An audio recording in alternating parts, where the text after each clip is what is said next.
You wake up on a cold stone bed in Pompeii's Lupanar brothel, the air thick with sweat and cheap perfume as men outside haggle for your time.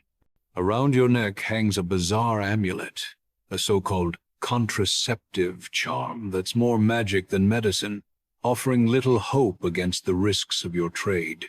In your tiny room, vivid erotic wall paintings serve as a menu, with clients pointing at explicit poses to order their desires like a tavern dish. Your life as a prostitute in 79 CE is a whirlwind of survival, secrets, and strange rituals etched into the walls. Every day, you navigate a world where your worth is less than a loaf of bread. How do you endure a life so wild, so unthinkable, yet so real? Today, you'll step into the life of a prostitute in ancient Pompeii. From your first days as an enslaved girl to the grueling hours in the brothel and your final moments when Vesuvius erupts, you're in for a wild ride. Get ready to uncover shocking truths, hilarious details, and a life you could never imagine. You start life in a tiny Greek village where your family tends olive groves under the scorching sun. Roman soldiers storm in one day, torching your home and shattering your world. They kill your parents and chain you up, dragging you away as a slave. Your wrists ache from iron shackles as you're hauled to a coastal slave market, where traders shout prices like they're selling fish. A grubby merchant from Pompeii snaps you up for a bargain, muttering you're too small but worth a gamble. You're stuffed into a creaky, crowded ship bound for Italy, puking your guts out the whole way. In Pompeii, you're sold to the Lupanar brothel, a place that sounds like a fever dream you can't wake from. You don't speak a word of Latin, just mumbling Greek prayers that no one hears. The brothel owner eyes you like a piece of meat, grunting that you'll do fine.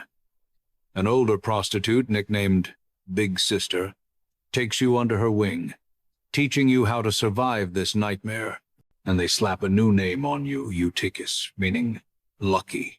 Talk about a cruel joke.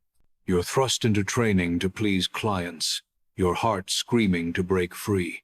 They teach you to slather on white lead makeup, turning your skin ghostly, pale but itchy as a wool blanket.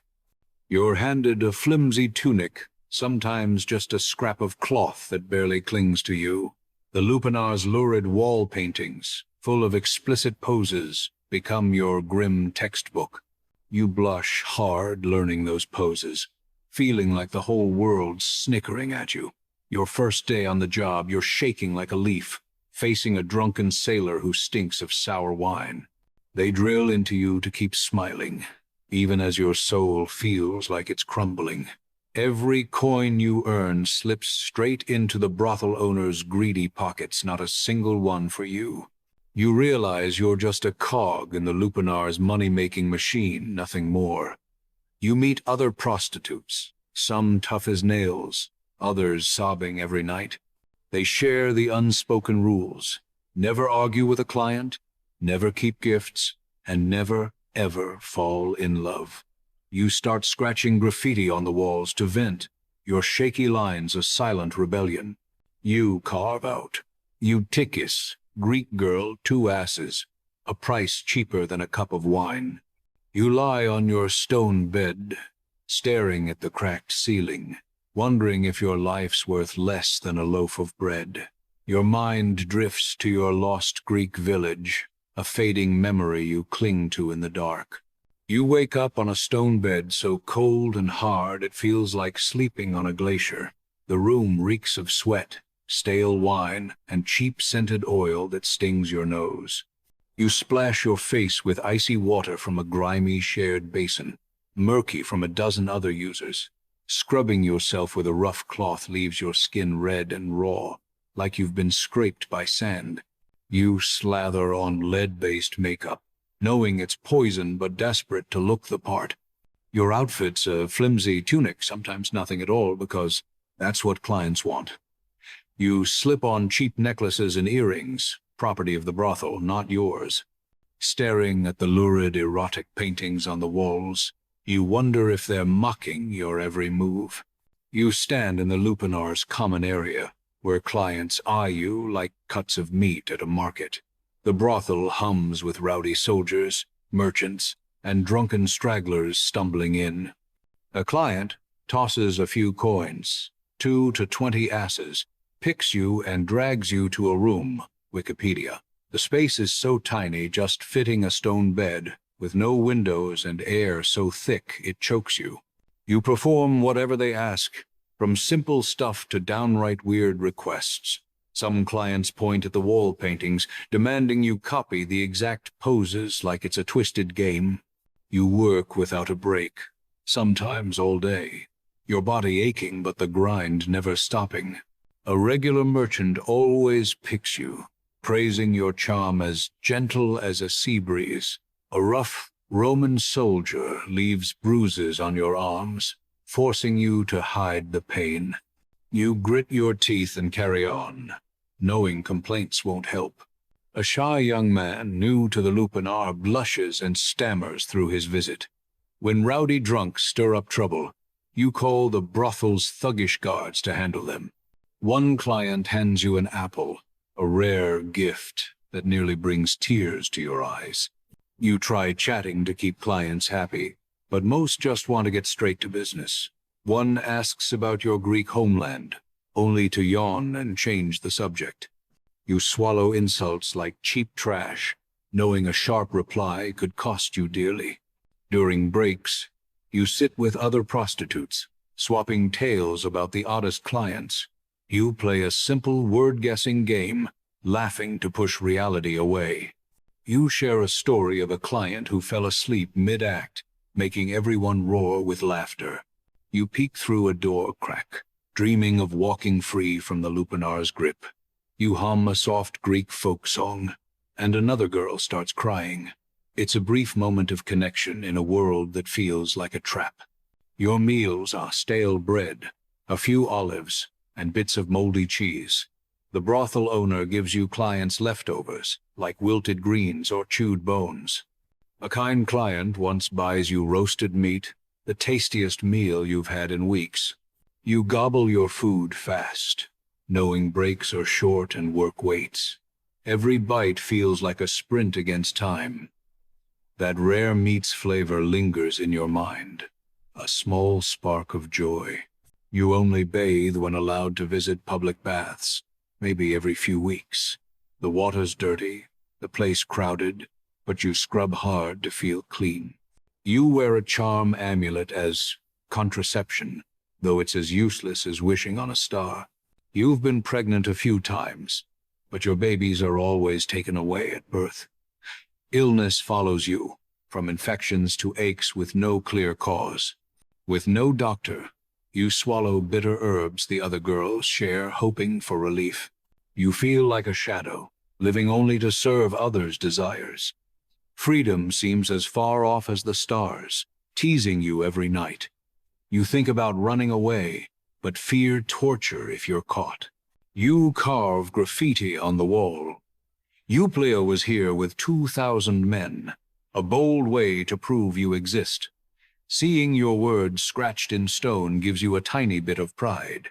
It's the only mark you can leave in a world that wants to erase you. You get pregnant by a regular merchant, but he ditches you when you share the news. You decide to keep the baby, hoping it'll bring some light to your grim world. After giving birth, the brothel owner sells your child into slavery, shattering your heart. You sob every night, but plaster on a smile for clients to avoid a beating. One day, you sneak out of the Lupanar, slipping into the chaotic Pompeii market. The owner's thugs nab you before the sun sets, hauling you back in chains. You're punished with an iron collar engraved with "Runaway Slave, Return to Owner," a humiliating weight around your neck. A wealthy client vows to buy your freedom, painting a picture of a new life. The brothel owner just smirks, saying you're too valuable to release. You hear another prostitute was freed after 10 years, a tiny spark of hope. You're invited to a fancy party at a noble's villa, where you play guest while still working. At the party, You overhear a shady political scheme among officials, your pulse racing with secrets you can't spill. You carve graffiti on the wall. Eutychis survived today, a small nod to your resilience. A poet client pens a short poem about you, dubbing you the Lupanar's muse.